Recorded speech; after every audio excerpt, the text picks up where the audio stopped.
Assalamualaikum warahmatullahi wabarakatuh.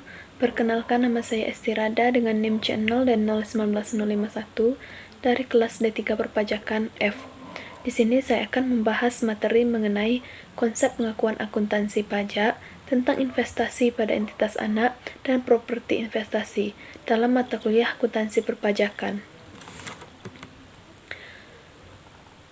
Aset tetap dalam akuntansi adalah aset berwujud yang dimiliki untuk digunakan dalam produksi atau penyediaan barang atau jasa, untuk direntalkan kepada pihak lain, atau untuk tujuan administratif, dan diharapkan untuk digunakan selama lebih dari satu periode. Adapun contoh aset tetap, yang pertama tanah, mesin, bangunan dan fasilitas, kendaraan seperti mobil perusahaan, truk, forklift, dan lain-lain, furniture, perangkat komputer, dan alat dan mesin. A. Akuntansi pajak atas perolehan aset tetap. Yang pertama, perolehan aset tetap secara gabungan. Apabila aset diperoleh secara gabungan dengan aset lainnya, maka harga perolehan masing-masing aset tetap ditentukan dengan mengalokasikan harga gabungan berdasarkan perbandingan nilai wajar masing-masing aset tersebut.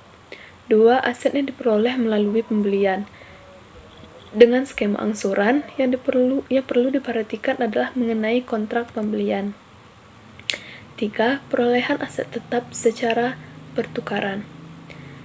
Dalam PSAK nomor 16 revisi 2007, suatu aset tetap dapat diperoleh dengan pertukaran atau pertukaran sebagian. Yang keempat, perolehan atas aset tetap secara membangun sendiri.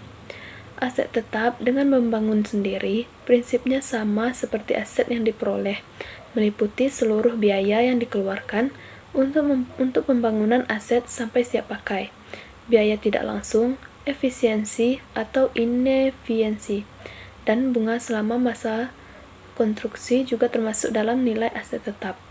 Perlu diperhatikan, setiap laba internal dieliminasi dalam menetapkan biaya.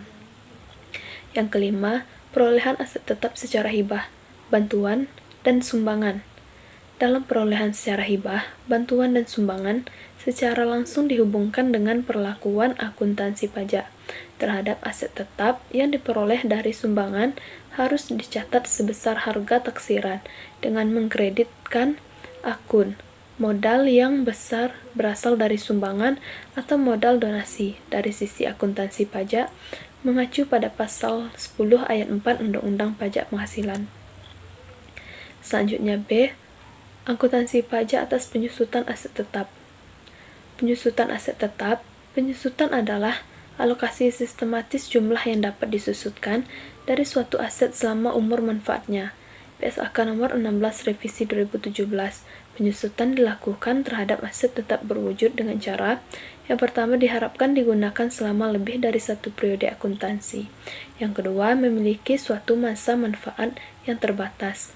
Yang ketiga, ditahan oleh suatu perusahaan untuk digunakan dalam produksi atau untuk tujuan administratif. Dalam pengaturan penyusutan, persyaratan aset yang dapat disusutkan menurut ketentuan perpajakan meliputi: harta yang dapat disusutkan adalah harta berwujud. Harta tersebut mempunyai manfaat lebih dari 1 tahun. Harta tersebut digunakan untuk mendapatkan, menagih, dan memelihara penghasilan. Baiklah, itulah sekian pemaparan materi dari saya. Mohon maaf jika terdapat banyak kesalahan. Terima kasih atas perhatiannya. Saya akhiri dengan wassalamualaikum warahmatullahi wabarakatuh.